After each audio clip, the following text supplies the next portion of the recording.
사과 1. 듣고 말하며 나누기 시작하겠습니다. 우선 165쪽 핵심 개념 미리 보기 먼저 시작하겠습니다. 듣기와 말하기가 의미가 공유하는 과정이다 라고 하는 말인데요. 듣기 말하기는 말하는 사람, 듣는 사람이 각각 의미를 전달하는 것이 아니라 내가 하고 싶은 말을 전달하는 것이 아니라 주제를 중심으로 서로 의미를 주고받으면서 의미를 새로이 구성해가는 과정입니다. 라고 얘기하고요. 한 번 더. 일방적으로 의사를 전달하는 것이 아니라 말하는 이와 듣는 이가 상호작용을 함으로써 의미를 새롭게 창조해간다. 비슷한 말이죠. 자, 대화 들어가 볼게요. 대화를 통한 의미 공유 과정은요. 말하는 이와 듣는 이가 평등한 관계로 만나서 말을 나누는 담화 유형. 담화라고 하는 거는 말을 나눈다 이런 뜻입니다. 대화는 말하는 사람이 주제를 하면 듣고요. 그 듣는 사람이 다시 말을 하면 그 대화 주제를 통해서 듣는다. 서로 바뀌면서 할 수가 있겠죠. 대화의 의미 공유 과정은요. 대화 참여자들이 협력하면서 의미를 만들어가고 대화의 과정에서 의미를 서로 이해하고 공유하면서 서로 영향을 주고받는다.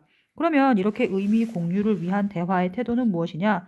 상대방을 존중하고 우선은 배려해야 되고 상대방이 하는 말에 적절하게 반응을 해야 되면서 상대방의 말을 적극적으로 네가 무슨 말을 하는지 나는 이해를 하겠다라고 들여봅니다. 자기만 옳다는 태도를 버리고 열린 마음으로 그래 너의 말이 맞을 수도 있다라고 이야기합니다. 의미 공유 과정으로서의 대화. 의미를 공유하면은 어떤 가치가 있느냐? 세대 간의 소통이 가능해지지요. 그리고 바람직한 인간관계를 형성할 수 있어. 그래서 말을 잘 들어주라고요. 자, 이제는 연설 들어가 볼게요. 연설이라고 하는 것은 공적인 상황에서 다수의 청중, 듣는 사람을 대상으로 정보를 전달하거나 설득하는 것을 목적으로 하는 공식적인 말하기의 유형입니다. 자, 연설이라고 하는 것에도 의미를 공유하는 과정이 있는데요. 특정 주제에 대해서 청중에게 전달함으로써 생각과 정보를 공유하는 과정이고, 문제에 대한 해결 방안을 말하는 사람과 청중이 함께 고민하는 공적 대화의 과정입니다. 그러면 연설할 때 의미를 공유하기 위해서는 어떠한 태도가 필요할까요? 말하는 사람은 듣는 사람의 지식과 수준, 감정과 태동을 충분히 고려해서 이 사람이 중학생이면 중학생에 맞는 말, 어른이면 어른에 맞는 말 이런 것들을 준비해야 되겠죠? 소통하는 과정에서도 듣는 이의 반응을 살펴가면서 말하기 방식이나 태도를 조정하면 되겠습니다. 그러면 듣는 사람은 말하는 사람의 의도와 전달하고자 하는 핵심 내용 등을 파악을 하고 나의 경험과 배경 지식 등을 충분히 활용하여서 적극적으로 들어주어야 합니다. 183쪽 들어가 볼게요. 자, 아들과 함께 걷는 길이라고 하는 소설에 나오는 대화의 의미 공유 과정 한번 들어가 볼게요. 말하는 이와 듣는 이는 아버지와 아들이 되겠고요. 상호 간의 이야기를 나누는 대화이고요. 대관령의 밤길을 걷다가 얘기하고 있습니다. 사적인 성격의 말하기고요. 주제는 우정의 참뜻과 친구를 사귀는 기준에 관해서 이야기를 하고 있습니다. 의미 공유를 위한 듣기와 말하기의 태도입니다. 아버지의 태도를 한번 볼까요? 아들의 눈높이에 맞추어서 우정의 의미를 쉽게 설명하고 있고요. 질문을 하면서 아들의 말에 담긴 구체적인 의미를 확인합니다. 그러면 아들인 상우는 어떤 태도를 가지느냐? 아버지의 말에 맞추어 적절하게 아버지의 말에 반응을 하고 아버지의 질문에 성실하게 답변을 해주게 되겠죠. 그러면 의미 공유 과정으로서의 대화를 나누고 나서는 어떠한 가치를 가지게 되느냐? 아들, 상우가 우정에 관해서 아버지와 공유하게 된 생각은 우정은 친구임을 확인할 수 있는 계기를 통해서 다시 쌓인다. 우정은 친구를 자랑스럽게 여긴다. 차별하지 않고 친구를 사귀어야 한다라고 공유하게 되는 생각이지요. 자, 이러한 공유하게 된 의미로서 대화의 가치를 보면은요.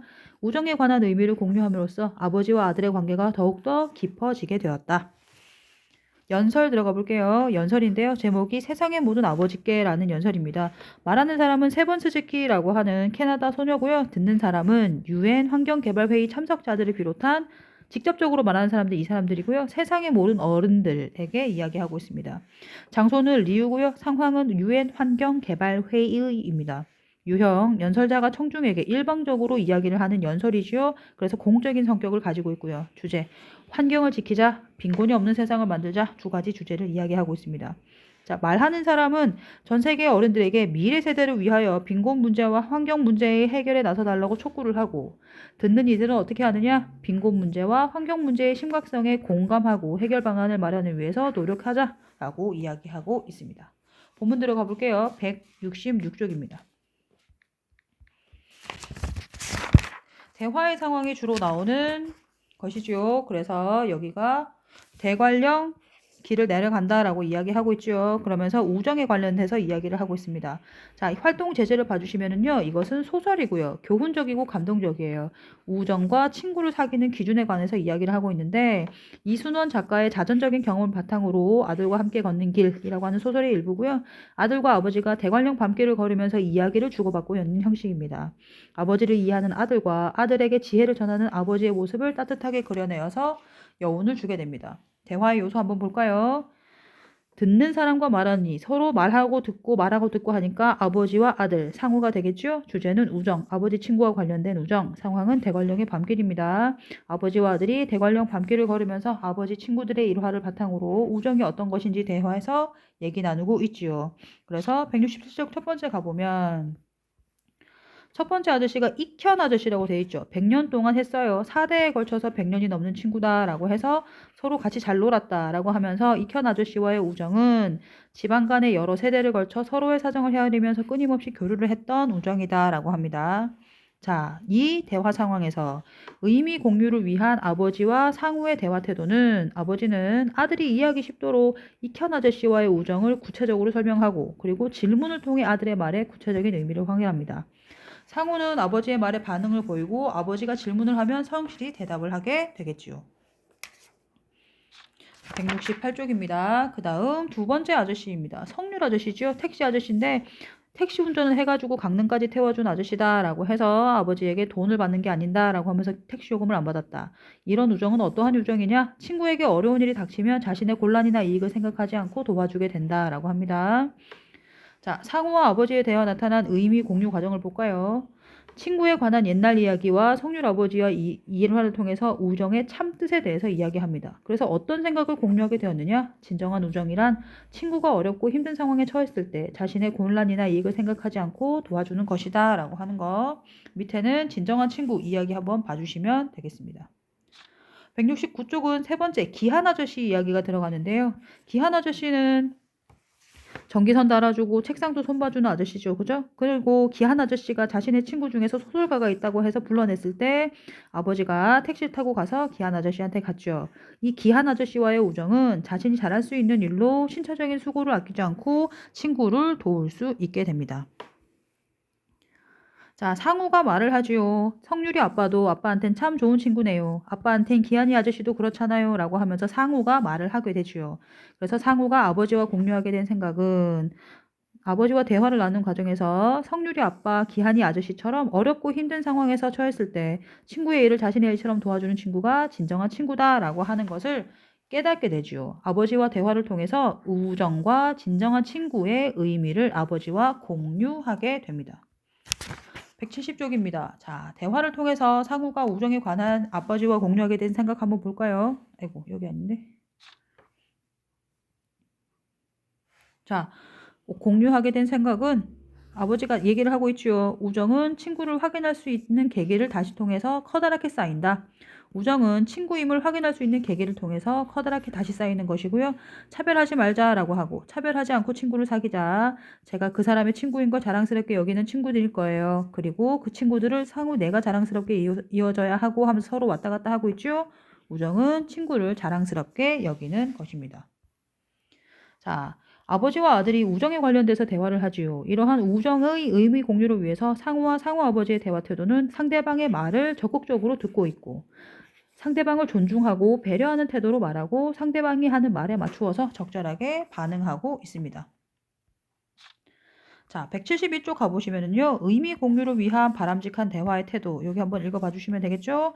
아버지는 한 번 더 아들의 눈높이에 맞추어서 우정의 의미를 설명하고 질문을 통해서 아들의 말에 구체적인 의미를 확인하고 상우는 반응을 적절하게 하고 아버지의 질문에 성실하게 답변하고 있습니다.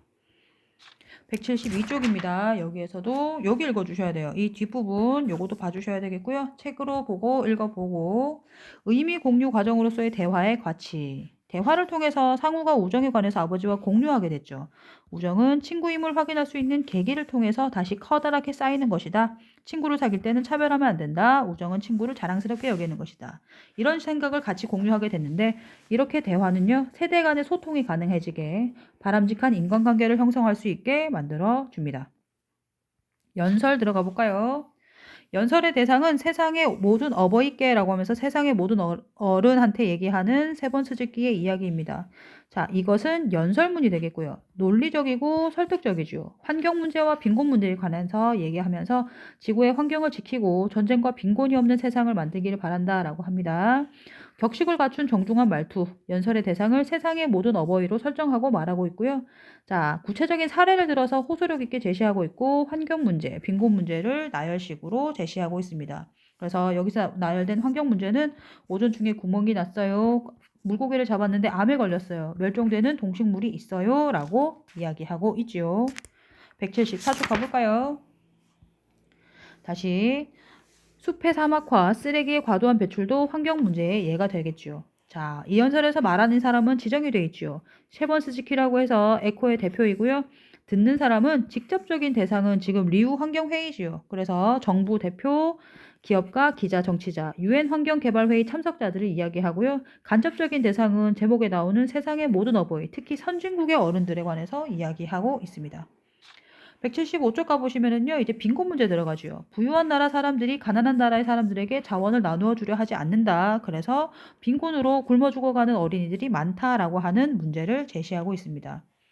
자, 세 번 스즈키가 말하는 표현 방식은요, 아무것도 가진 게 없는 아이들은 어떻게 그렇게 잘 베푸는데 우리는 이렇게 인색할까요? 그런데 어떻게 행동을 하십니까? 도대체 이런 아이들이 있기나 합니까? 라고 하면서 질문을 통해서 어른들한테 태도를 변화를 촉구를 하고 있고요. 아버지가 하는 말이 있지요. 너의 말이 아니라 행동이 진짜 너를 만든단다 라고 하는 아빠의 말을 인용을 하고 있어요. 그래서 자신의 주장을 한 번 더 제시하고 있습니다. 176쪽 봐서 마무리 한번 들어가 볼까요? 다시 이 연설에 말하는 사람은 에코의 대표인 세 번 스즈키였고요. 연설 대상은 직접적인 대상은 유엔 환경개발회의 참석자고요. 간접적인 대상은 제목이었죠. 세상의 모든 어른들, 선진국의 어른이고요. 장소, 브라질 리우고요. 상황은 유엔 환경개발회의에서 연설하고 있는 상황입니다. 자, 문제 상황이 인식을 하고 있죠. 환경 문제와 빈곤 문제를 이렇게 이야기를 하고 있고. 그래서 결론이 뭐냐? 어른들이, 나는 아이니까 어른들 너네가 미래 세대를 위해서 빈곤 문제와 환경 문제 해결을 위해서 적극적으로 나서야 한다라고 이야기하고 있습니다. 177쪽 가보겠습니다. 공적인 상황에서의 듣기와 말하기 태도 한번 봐주시면요. 공적인 상황에서 말하는 사람은 듣는 사람의 지식 수준과 감정과 태도 등을 고려를 하면서 말을 해야 되고요. 소통하는 과정에서 듣는 이의 반응을 살펴가면서 말하기 방식이나 태도를 조절할 수 있어야 됩니다. 듣는 사람은 연설하는 사람, 말하는 이의 의도, 전달하고자 하는 핵심 내용을 파악을 하면서 들어야 되겠죠. 듣는 자신의 경험과 배경 지식을 충분히 활용하여서 적극적으로 들어줘야 되고요. 말하는 이가 자신의 공감이나 이해 상태를 파악할 수 있도록 적절하게 반응해서 들어주면 됩니다. 자, 연설이라고 하는 거. 세상의 모든 어버이께의 의미 공유 과정입니다. 말하는 이는 세상의 전 세계 어른들에게 미래 세대를 위하여 빈곤 문제랑 환경 문제를 해결해 주세요 라고 얘기했습니다. 다시 듣는 이는 빈곤 문제와 환경 문제의 심각성에 공감하고 해결 방안을 위해서 노력해 주는 게 적극적인 듣기의 방법이 되겠죠. 자, 연설에서의 의미 공유 과정은 어떻게 되느냐? 특정 주제, 빈곤과 환경에 대한 생각과 정보를 공유하고 공통의 가치를 나누면서 문제 해결을 위해서 함께 노력을 할 수 있어야 된다라고 하는 것을 알 수 있습니다. 끝.